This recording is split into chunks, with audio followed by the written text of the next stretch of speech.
I wanted to record some thoughts tonight as I just finished reading Clara and the Sun about a week and a half ago. And I was part of a contest. I waited till I'd finished the book, and then I was joining this writing contest that was sponsored by Will Penman. And the contest asked us to evaluate the book, particularly a part about AI safety that's toward the end of the novel. I was so glad I read the whole book first. I'm an author. I've written 7 books, 3 works of nonfiction, 4 works of poetry and photography and creative writing. I consider my creative writing part of my method of expression and also my strong suit. And I found on many meta levels this whole process of being involved in a contest where we were analyzing the book and writing an essay as part of the contest entry. The essay was purposefully analytical, evaluative, and focused on this passage as a primary text. And Will Penman set up everything kind of as a thought experiment where the people who were participating were given the option that we could use AI, we could use LLMs to assist us, and all of the contest rules I can link to them. I just wanted to share a few of my takeaways at a time when it also feels like it's been timed perfectly for this maelstrom that hit the media about authenticity and authorship. And part of it makes my chest feel tight. Um, I enjoyed this as a story. I read it as a story and enjoyed it. And as I got to the end, I was starting to make notes, marginalia. I knew when I was reading the book that there was a contest, but I was careful not to look too much, and here you see Asimov laws. I was having all kinds of thoughts as somebody that studies AI, works with AI. My background is in well-being, particularly digital well-being. I have a book. One of my most recent books that came out of nonfiction is looking at well-being and imagination. I taught the digital well-being course at Stanford and built the curriculum. Now I'm also teaching at University of Oregon. And as I work with these topics, I just kept thinking that Penman's idea of a competition was really savvy and also kind of slick in a way that didn't land well because, well, I mean, it's a valid competition. It's just the nature of the beast was so much in my consciousness that when I started to produce work to enter this contest, there's a rubric that the contestants have no access to, but you can receive your scores every day. There are all kinds of rules about entering. And meanwhile, I had this primary text that I was really enjoying evaluating, and I found myself yearning to have a conversation about it with another human that would have digested the primary material, not just in the scene itself, but in the whole book. And what I found is that every time I was focused on, well, I read the book, I enjoyed it, and then right away I pivoted. The very day I finished the book, I let myself read the contest rules and then start submitting because the nature of the game that Will Penman created is that you can submit to this contest multiple times. You submit, you get a score back from the rubric, and then you can submit again after 20 hours of a break. And I thought, wow, well, I'm a writer. I have history with writing. I'm going to, I'm going to test my chops here, not against the AI, but looking to see if the rubric would pick up on my assessments and my wonderings and all of the details that I found most salient in the story. And then I realized about, I don't know, five things all at once. One of the first things I realized is that the analysis was very limited to a specific passage in the book, and the essay requirements were so wide that the essay length could be up to 6,000 words. 6,000 words. And to put it in perspective, I would guess, I haven't looked it up, but I would guess that this book in full is about 80,000 words, maybe 75,000 words. So 6,000 words is like 1/12 of the book. It's a lot. And so to sit down, even if you're authoring and you love to write, to sit down and write something that is, a primary piece that's a substantial length is something that would take so much time, that to do this in a way that was without any AI assistance would not allow someone easily to redraft and resubmit every 20 hours. Um, Will Penman really knew some advantages, some different techniques that you can use. And because of my history studying digital well-being, I know all the algorithms and all the practices that would lead to a form of tech addiction. And some of those practices that people use are external prizes for extrinsic reward. This contest had a $1,000 prize that's associated with the winner. You can use public recognition, like having a leaderboard. This contest had a leaderboard. So kind of like Peloton, you can see it as supportive, but it's also a competition so that you kind of see where you are in the standings with other people. You're encouraged to resubmit. So that resubmission is encouraging that repeat behavior that can become habitual, can be a good thing, but it can also be addictive and kind of edgy in terms of eating away at your consciousness. I found myself too thinking, wow, it could be better. Not knowing what the rubric is also that extra edge of the unknown. That's what leads to also gambler's addiction. There's a certain amount of chance in the equation. You don't know what's behind this blind analysis that's giving you an assessment. So it's kind of fun. You submit your entry and then you have this period that's about 3 to 5 minutes while the tool is assessing you against the rubric. So in ways you could see it all as super fun, but the dark side is all of that has nothing to do with the meat and the beauty that is this text. So in a nutshell, I found myself having this experience and feeling really at a loss. I felt as if at times my score was not as high as I wanted it to be. I permitted myself after the first entry to use an AI assistant to analyze some of Penman's writing techniques because he had written about an analysis piece that he used as part of his essay guiding materials. And looking at his research paper and his style for a little extra guidance about ways to strategize, that was helpful. I felt like I had AI advice and a companion, but then I was super tempted to just save time because it's a 6,000 word essay. So I kept thinking, well, what are some boundaries and buffers? And I'm someone who's read the primary text. I've read the whole book. I have all kinds of thoughts about it. But then I was thinking very robotically about, well, what's a way to complete a sentence that doesn't have an extra word, because I'm doing word conservation at that point to try to make as many arguments as I can.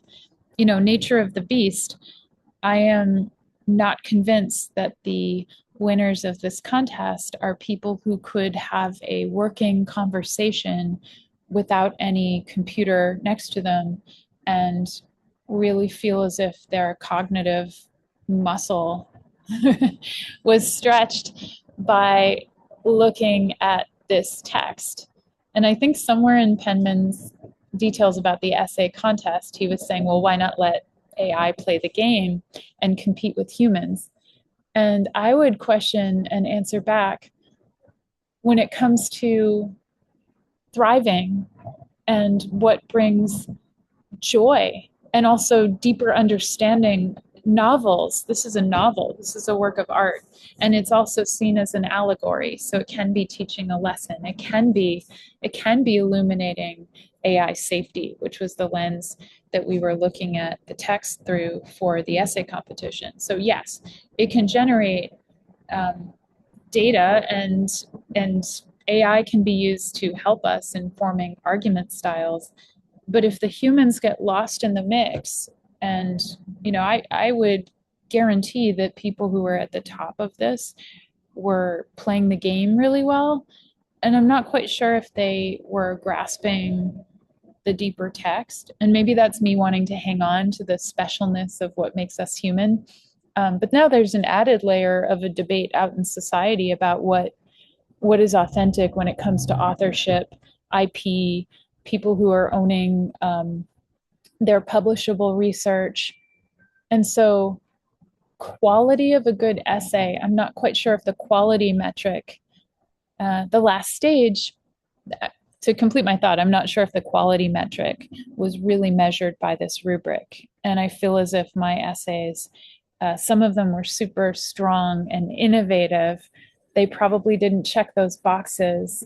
They wouldn't get Penman's attention unless I had decided to fully prioritize opting into this contest and using AI just to get above water to get Penman's attention, because he's only reading the top essays, which were scoring in the 80s, and mine scored something like 64. I just couldn't break that mark without fully opting into AI. And that's interesting, right? Because it is sending a message. I had to make a certain amount of noise to get recognized. And I couldn't make that level of noise and do it fully human written. And yet, maybe if the essay were shorter, or if the contests were longer, I would have had more chance. Like maybe if you could only resubmit once a week, then it would have weeded out those people who are just addicted to the game. But it is a game. Right now it's a game, and authorship and independent, unassisted thought processes are on the chopping block. And I feel my sensibility is feeling as if the consequence is bigger than we could imagine, because if people are letting their sense of worth be affected by feeling as if they're in competition with AI, or as if they have to hide when they're using some assistive tool, hiding something, concealing it, getting around the watermarks that Claude is starting to implement. What does it mean when we feel as if AI is contraband in certain senses? What does that do for safety? Yeah, I have all these thoughts. I'm going to pause here because this is turning into a ramble. I just want to say that I am grateful for this competition. I'm grateful for the process. I'm really craving a conversation with Will Penman. So if Will Penman ever sees this, I would love to talk, and not just talk about the novel, but also talk about some of the process of straining to compete in this competition as somebody that wanted to use my human brain as a muscle. And I didn't want to do it in a curmudgeonly way, like, no, I don't want to use any AI. I do use AI. I know how to use AI. I have books about the topic.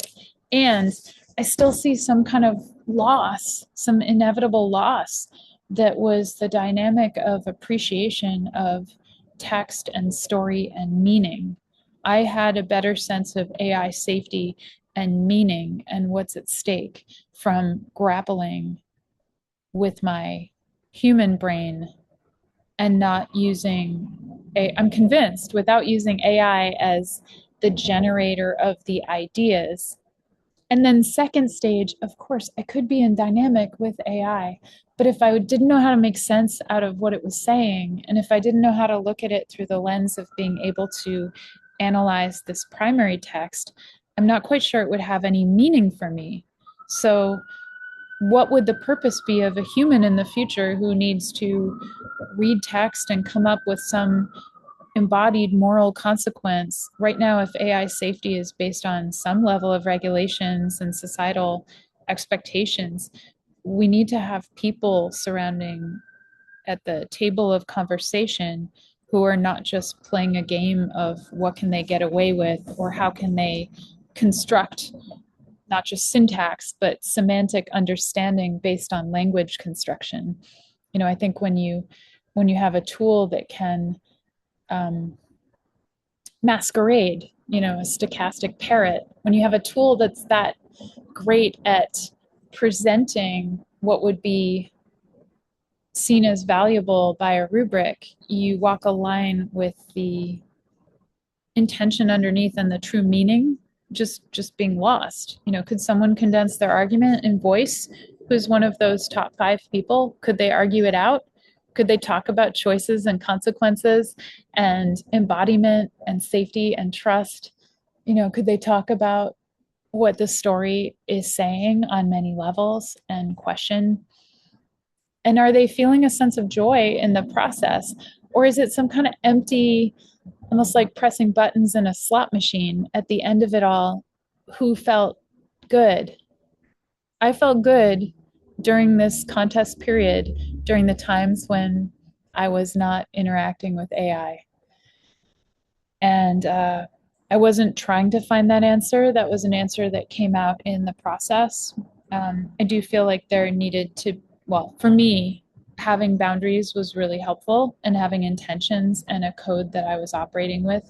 And then, of course, you're seeing the advantages. If the ends justify the means, then there are always going to be ways to go faster or try to beat the system. But is that the optimal goal? So all these ideas, and I am super curious, and as ever I could see this as the beginning of a broader, bigger conversation. In a dream state, I wish that Ishiguro would step in and join the conversation. If you have participated in this contest, that's awesome. You probably have a view to share about it. If you're thinking about AI and what it means to author materials, I'd love to talk with you and hear from you. Side note, I'm somebody that does not love reading AI generated work. And so I often will ask, if I'm given some source material from a friend, from somebody, and they say, I wrote a book, I wrote something, I'll say, did you write it? And if AI had part of the writing process, then I'm not as interested in reading it. And it's simply because I haven't found it to be that surprising or that meaty or that beautiful. There's some raw sensory beauty that it doesn't bring about. And I also feel a little bit like if someone didn't take the time to craft it themselves, then I don't really want to take the time to read it. So there's that efficiency model where it seems to call out, as long as people are honest about their writing process, it seems to call out a lot of that extra time expended. And I don't think everybody needs to be a writer. I think in the future, we don't all have to be writing long form pieces. To be able to understand and to communicate well and to connect is, for me, the greatest gift and the opportunity as humans. And we can talk more about what that means. I'm really curious about what that means to each person and how they are exploring their own sense of mattering in this really complex time. So thank you to Kazuo Ishiguro for writing this piece. Thank you to Will Penman for setting up a conversation that's felt so vital and needed. And for everybody listening or watching who wants to dive in and explore, I'm right here. Take care.